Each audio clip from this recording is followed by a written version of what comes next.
பாண்டியன் எடுத்த அந்த பதிரடி முடிவு அந்த ஊரையே ஒரு நிமிஷம் ஸ்தம்பிக்க வைக்குது. கோமதி வீட்டை விட்டு போக வேண்டாம், ஆனா அவ கூட நான் இனிமே பேச மாட்டேன் அப்படின்னு அவர் சொன்னது கோமதிக்கு அடி வயித்துல நெருப்ப வாரி கொட்டுன மாதிரி ஆயிடுச்சு.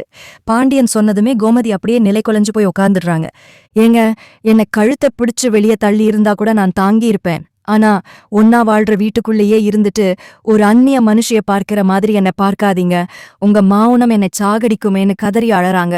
ஆனா பாண்டியன் அவங்கள நிமிர்ந்து கூட பார்க்காம தன்னோட துண்டை எடுத்து தோள்ல போட்டுக்கிட்டு வெளியே கிளம்பிடுறாரு.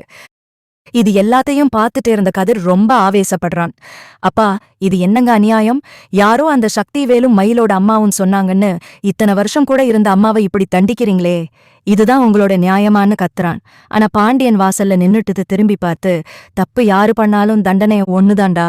அவங்க பொய் சொன்னப்ப நான் பேசின அதே நியாயத்தை என் பொண்டாட்டி பொய் சொன்னப்ப பேசாம இருந்தா நான் ஒரு கோழை, இப்போதைக்கு அவளுக்கு இதுதான் தண்டனைன்னு சொல்லிட்டு போயிடுறாரு. வெளியே வந்த சக்திவேல், பார்த்தியா முத்துப்பாண்டியனை போட்டு எப்படி உடைச்சிருக்கேன்னு? இப்ப அவன் வீட்டுக்குள்ளேயே ஒரு பெரிய போர் ஆரம்பிச்சிருச்சு. கோமதி இப்போ அனாதையா நிக்கிறா. இதுதான் சரியான நேரம், மயிலை எப்படியாவது இந்த வீட்டுக்குள்ள தள்ளணும்னு சிரிச்சுக்கிட்டே பிளான் பண்றாரு. உடனே மயிலோட அம்மா கிட்ட, நீ பயப்படாதம்மா, இப்பவே பாண்டியன் மனசுல ஒரு பயம் வந்திருக்கு, நாம கோர்ட்ல இதே பாயிண்ட பிடிப்போம். மாமியார் ஒரு தப்பு பண்ணிட்டு அதே வீட்ல சொகுசா இருக்கலாம்னா மருமக மட்டும் ஏன் வெளியே இருக்கணும்னு கோர்ட்ல கேட்டா ஜட்ஜ் கண்டிப்பா மயிலை உள்ளவிட சொல்லிதான் தீர்ப்பு தருவாருன்னு உசுப்பி விடுறாரு. சரவணன் இந்த விஷயத்துல ரொம்ப குழம்பி போறான். ஒரு பக்கம் அம்மாவோட கண்ணீரை பார்க்க முடியல, இன்னொரு பக்கம் அப்பா பிடிவாதமா இருக்காரு. மயில் வீட்டுக்கு வெளியவே வந்து நின்னு, சரவணன் பாத்தீங்களா, உங்க அம்மாவே இப்போ குற்றவாளி மாதிரி தான் நிக்கிறாங்க, எனக்காவது ஒரு ஆதரவு இருக்கு, அவங்களுக்கு யாருமே இல்ல, நீங்க ஒண்ணு பண்ணுங்க, என்னையும் உங்க அம்மாவையும் மன்னிச்சுட்டு ஏத்துக்கோங்கன்னு ஒரு நாடகத்தை போடுறா. சரவணனுக்கு தன் அம்மாவோட நிலைமைய பார்த்து மனசு இறங்குது. ஆனா மயிலை ஏத்துக்க அவனோட தன்மானம் இடம் கொடுக்க மாட்டேங்குது. கோமதி இப்போ வீட்டுக்குள்ளேயே ஒரு ஓரமா உட்கார்ந்து அழுதுட்டே இருக்காங்க. பாண்டியன் வீட்டுக்கு வந்தாலும் அவங்க கிட்ட தண்ணி கூட கேக்குறது இல்ல. கதிர் எடுத்துட்டு வந்து கொடுத்தாதான் சாப்பிடுறாரு. நானும் ராஜியும் சேர்ந்து செஞ்சதுக்கு அம்மா இப்போ இவ்ளோ பெரிய தண்டனையை அனுபவிக்கிறாங்களேன்னு கதிர் ராஜி 2 பேருமே குற்ற உணர்ச்சியில தவிக்கிறாங்க. ராஜி மெதுவா பாண்டியன் கிட்ட போய், மாமா அத்தைய மன்னிச்சிருங்க மாமான்னு கேக்குறா. அதுக்கு பாண்டியன், நீ முதல்ல படிக்கிற வேலைய பாரு ராஜி, இந்த வீட்ல யாருக்கு என்ன தண்டனை கொடுக்கணும்னு எனக்கு தெரியும்னு கடான் ரைட்டா பேசிடுறாரு. இப்படி போயிட்டு இருக்கிறப்போ மயில் அம்மா ஊர் மக்களை திரட்டிக்கிட்டு வந்து பாண்டியன் வீட்டு வாசல்ல ஒரு தர்ணா மாதிரி உட்கார்ந்துடுறாங்க. பாண்டியன் பொண்டாட்டி வீட்டை விட்டு வெளியே போற வரைக்கும் நாங்க இங்கிருந்து நகரமாட்டோம், இல்லைன்னா என் பொண்ணு உள்ள வரணும்னு கோஷம் போடுறாங்க. பாண்டியன் வீட்டுக்கு திரும்புறப்போ அந்த கூட்டத்தை பார்த்துட்டு ஒரு நிமிஷம் நிக்கிறாரு. அங்க பாண்டியன் ஒரு விஷயத்த சொல்றாரு, அதுதான் கதையையே புரட்டி போட போகுது. இங்க பாருங்க, கோமதியை நான் மன்னிச்சு ஏத்துக்கல, அவளுக்கு தண்டனை கொடுத்துட்டேன். ஆனா மயில சரவணன் ஏத்துக்கவே மாட்டான்னு சொல்லிட்டான். பிடிக்காத 2 பேரை சேர்த்து வைக்கிறதுக்கு பேரு நியாயம் இல்ல, அது அநியாயம். வேணும்னா ஒண்ணு பண்ணலாம், சரவணனுக்கும் மயிலுக்கும் கோர்ட்ல என்ன ஆகுதோ ஆகட்டும், அது வரைக்கும் கோமதி இந்த வீட்டை விட்டு வெளியே இருக்கணும்னு நீங்க ஆசைப்பட்டா அவளை நான் என் தம்பி வீட்டுக்கு அனுப்பி வைக்கிறேன் அப்படின்னு சொல்றாரு. இதை கேட்டதும் கோமதி உடைஞ்சு போயிடுறாங்க. தன் கணவரே தன்னை இன்னொரு வீட்டுக்கு அனுப்புறேன்னு சொன்னது அவங்களுக்கு தாங்க முடியாத வலியை கொடுக்குது. இதுக்கு பிறகு கோமதி என்ன முடிவெடுப்பார் என்று பார்ப்போம். பாண்டியன் வாயாலேயே தம்பி வீட்டுக்கு அனுப்பி வைக்கிறேன் அப்படின்னு சொன்ன வார்த்தை கோமதிய உயிரோடவே சுட்டு எரிச்ச மாதிரி இருந்துச்சு. அங்க நின்ன ஊர் ஜனங்கள்லாம், பாருப்பா, பாண்டியன் எவ்வளவு நேர்மையான மனுஷன், தன் பொண்டாட்டின்னு கூட பார்க்காம நியாயத்துக்கு கட்டுப்படுறாருன்னு பேச ஆரம்பிக்கிறாங்க. ஆனா அந்த வார்த்தை கோமதிக்கு எவ்வளவு பெரிய அவமானம்னு அங்க யாருமே உணரல. கோமதி மெதுவா தலை நிமிர்ந்து பாண்டியனை பாக்குறாங்க. அவங்க கண்ணுல இப்போ கண்ணீர் இல்ல, ஒரு விதமான வைராக்கியம் தெரியுது. ஏங்க, உங்க நேர்மையை காப்பாத்திக்க என்னை எந்த வீட்டுக்கு வேணும்னாலும் அனுப்பி வைங்க, என் தப்புக்கு தண்டனையா நான் இதை ஏத்துக்கிறேன். ஆனா ஒண்ணு மட்டும் புரிஞ்சுக்கோங்க, நான் இந்த வீட்டை விட்டு போறதுனால அந்த மயில் செஞ்ச தப்பு சரியாயிடாது. அவ இந்த வீட்டுக்கு மருமகளா வர்றதுக்கு தகுதியே இல்லாதவன்னு காலத்துக்கும் சொல்லிக்கிட்டே இருப்பேன்னு சொல்லிட்டு வீட்டுக்குள்ள போய் ஒரு சின்ன பையில தன்னோட துணிகளை மட்டும் எடுத்துக்கிட்டு வராங்க. கதிர் ஓடி வந்து அம்மாவோட கையை பிடிச்சுக்கிறான்.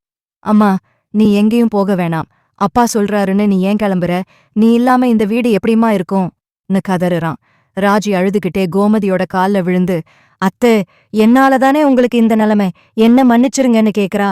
ஆனா கோமதி யாரையும் பார்க்காம, கதிர், உன் அப்பாவோட நேர்மைக்கு முன்னாடி நான் தோத்துட்டேன்டா, அவர் மனசுல நான் ஒரு குற்றவாளியா இருக்கிறப்போ நான் இந்த வீட்ல இருக்கிறதுல அர்த்தமே இல்ல, அவர் சொன்ன மாதிரியே நான் மில்லு வீட்டுக்கு முத்துவேல் வீட்டுக்கு போறேன்னு சொல்லிட்டு வாசலை தாண்டி வராங்க. இத பார்த்ததும் மயிலோட அம்மாவுக்கு ஒரு பக்கம் சந்தோஷம், இன்னொரு பக்கம் பயம். அவங்க நினைச்சது மயில உள்ள அனுப்பணுங்கிறது தான். ஆனா பாண்டியன் கோமதிய வெளியே அனுப்பி ஒரு பெரிய செக்கு வச்சுட்டாரு. சக்திவேல் முன்னாடி வந்து, பாரு பாண்டியன், உன் நேர்மைய மெச்சலாம். ஆனா கோமதி இங்க இல்லாம இருக்கிறது உனக்குத்தான் பெரிய இழப்பு. இத நீ சீக்கிரம் உணர்வுன்னு ஒரு நக்கலா சொல்லிட்டு அங்கிருந்து கிளம்புறாரு. மயில் அங்கேயே நின்னுட்டு இருக்கிறதை பார்த்த பாண்டியன், இப்போ உன் ஆசைப்படி கோமதி வீட்டை விட்டு போயிட்டா. இதுக்கு மேல இங்க நின்னு வேடிக்கை பார்க்காம உங்க அம்மாவை அழைச்சிட்டு கிளம்பு. கோர்ட்ல ஜட்ஜ் என்ன சொல்றாரோ அத நான் அப்படியே ஏத்துக்கிறேன். அது வரைக்கும் என் வீட்டு பக்கம் உன்னை நான் பார்க்க கூடாதுன்னு சரவணனோட கோபத்தை விட பயங்கரமான ஒரு கோபத்துல பேசுறாரு. மயில் அப்படியே மிரண்டு போய் அங்கிருந்து நகர்றா. கோமதி முத்துவேல் வீட்டுக்குள்ள நுழையும் போது அங்க இருக்கிறவங்க அவங்கள ஒரு மாதிரி பார்க்கறாங்க. பாரு, பாண்டியன் பொண்டாட்டி கடைசியில நம்ம வீட்டுக்கு தஞ்சம் வந்துட்டாங்கிற பேச்சு அவங்களுக்கு இன்னும் பிராணமா இருக்கு. முத்துவேல் மட்டும், வாம்மா, இங்க நீ உன் தம்பி வீட்ல இருக்கிற மாதிரி நினைச்சுக்கோ. பாண்டியன் கோபக்காரன் தான், ஆனா அவன் மனசுல உன் மேல அன்பு இருக்கு. சீக்கிரம் எல்லாம் சரியாகும்னு ஆறுதல் சொல்றாரு.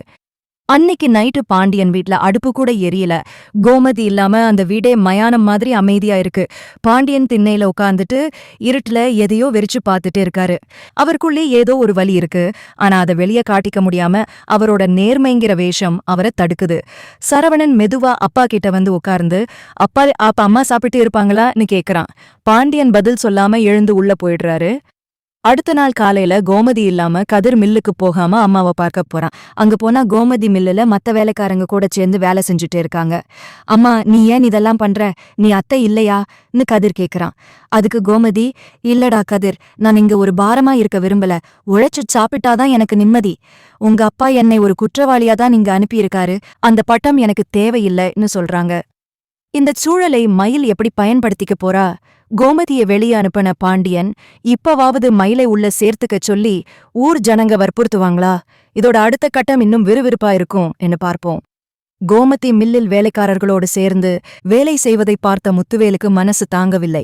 என்னம்மா இது, நீ இந்த வீட்டு பொண்ணு, போய் உள்ள உட்காரு என்று சொல்லியும் கோமதி கேட்கவில்லை. இல்லன்னே, நான் அங்கிருந்தப்போ பாண்டியன் வீட்டு மகாராணியா இருந்தேன். இப்ப நான் ஒரு குற்றவாளி. அதனால உழைச்சு சாப்பிடுறதுதான் எனக்கு கௌரவம் என்று வைராகியமாகச் சொல்லிவிடுகிறார். இன்னொரு பக்கம் கோமதி வீட்டை விட்டு போனதுதான் தாமதம். மயில் மறுபடியும் தன் ஆட்டத்தை ஆரம்பிக்கிறாள். சக்திவேல் கொடுத்த ஐடியாவால் மயில் மறுபடியும் பாண்டியன் வீட்டு வாசலில் வந்து நிற்கிறாள். மாமா, இப்ப அத்தைதான் வீட்டை விட்டு போயிட்டாங்களே, இப்பவாவது என்ன உள்ள விடுங்க. சரவணனுக்கு பணிவிடை செய்ய யாருமே இல்ல. நான் வந்து எல்லாத்தையும் கவனிச்சுக்கிறேன் என்று நயவஞ்சகமாக பேசுகிறாள். இதை பார்த்த சரவணன் ஆத்திரத்தின் உச்சத்துக்கே போகிறான். மயில், எங்க அம்மா இங்க இல்லாததுக்கு காரணமே நீயும் உங்க அம்மாவும் தான். அவங்க இல்லாத வீட்ல நீ ஒரு நிமிஷம் கூட இருக்கக்கூடாது. மரியாதையா ஓடி போயிரு, இல்லனா நடக்கிறதே வேற என்று கத்துகிறான். ஆனால் மயில் விடுவதாக இல்லை. ஏங்க, உங்க அப்பா நேர்மைக்கு கட்டுப்பட்டு அத்தையையே வெளியே அனுப்பிட்டாரு. இப்ப நான் இங்க இருக்கணும்னு அவர் நினைச்சா நீங்க ஒன்னும் பண்ண முடியாது என்று சவால் விடுகிறாள். பாண்டியன் வெளியே வந்து பார்த்தபோது மயில் நின்றிருப்பதை பார்த்து ஒரு நிமிஷம் யோசிக்கிறார். மயில், நான் கோமதியை வெளியே அனுப்பினது உன்னை உள்ள சேர்க்கறதுக்காக இல்ல, என் கொள்கைக்காக அவளுக்கு தண்டனை கொடுத்தேன். உனக்கும் சரவணனுக்கும் இருக்கிற பிரச்சனை கோர்ட்ல இருக்கு. அங்க வர்ற தீர்ப்புதான் இறுதி. அதுவரைக்கும் நீ இந்த வாசப்படியை மிதிக்கக் கூடாது. கிளம்பு என்று கராராகச் சொல்லிவிடுகிறார். அப்போது அங்கு வந்த சக்திவேல், என்ன பாண்டியன், ஊர் ஜனங்க முன்னாடி இவ்வளவு பந்தா பண்றையே? கோமதி மில்லுல வேலைக்காரங்க கூட உட்கார்ந்து வேலை செஞ்சுட்டே இருக்கா. அவ அந்த வீட்டுக்கு ஒரு வேலைக்காரி மாதிரி ஆகிட்டா. இத நீ பார்த்துட்டு சும்மா இருக்கலாமா என்று பாண்டியனை சீண்டுகிறார். பாண்டியன் முகத்தில் ஒரு நிமிடம் வேதனை தெரிந்தாலும் அதை மறைத்துக்கொண்டு, அவ அங்க எப்படி இருந்தா எனக்கு என்ன, நான் கொடுத்த தண்டனையை அவ அனுபவிக்கிறா என்று மனசாட்சி இல்லாமல் பேசுறார். ஆனா அன்னைக்கு நைட்டு ஒரு பெரிய சம்பவம் நடக்குது. பாண்டியன் திண்ணையில படுத்திருக்கும்போது அவருக்கு திடீரென நெஞ்சு வலி வந்து அவதிப்படுகிறார். வீட்டில் கதிர், சரவணன் யாரும் இல்லை. தண்ணீர் குடிக்க கூட தெம்பு இல்லாமல் தவிக்கிறார். அப்போது யாரோ ஒரு கை அவருக்கு தண்ணீர் கொடுக்கிறது. அவர் மெதுவாக கண்ணை திறந்து பார்த்தால் அங்கே கோமதி நிற்கிறாள். மில்லில் வேலை முடிந்து மனசு கேட்காமல் பாண்டியன் சாப்பிட்டாரா இல்லையா என்று பார்க்க மறைமுகமாக வந்த கோமதி அவர் தவிப்பதை பார்த்ததும் ஓடி வந்து உதவி செய்கிறார். பாண்டியன் மெதுவா கோமதி என்று கூப்பிடுகிறார். ஆனால் கோமதி பதில் சொல்லாமல் அவருக்கு தேவையான முதலுதவி செய்துவிட்டு கதிர் வந்ததும் சத்தமில்லாமல் அங்கிருந்து கிளம்பி விடுகிறார். மறுநாள் காலையில் பாண்டியன் கண்விழித்த போது இரவு நடந்தது கனவா இல்லை உண்மையா என்று குழம்புகிறார். தான் இவ்வளவு கொடுமைப்படுத்தியும் கோமதி தனக்காக வந்து உதவியதை நினைத்து அவர் மனம் மெல்ல மாறத் தொடங்குகிறது. அதே சமயம் சக்திவேல் கோர்ட் வாய்தாவுக்கு மயிலை தயார் செய்து பாண்டியனை முழுமையாக அசிங்கப்படுத்த ஒரு பெரிய சதித்திட்டத்தை தீட்டுகிறார். கோர்ட்டில் மயில் என்ன சொல்லப் போகிறாள்? பாண்டியன் தன் மனைவியை மீண்டும் வீட்டுக்கு அழைப்பாரா என்று பொறுத்து இருந்து பார்ப்போம்.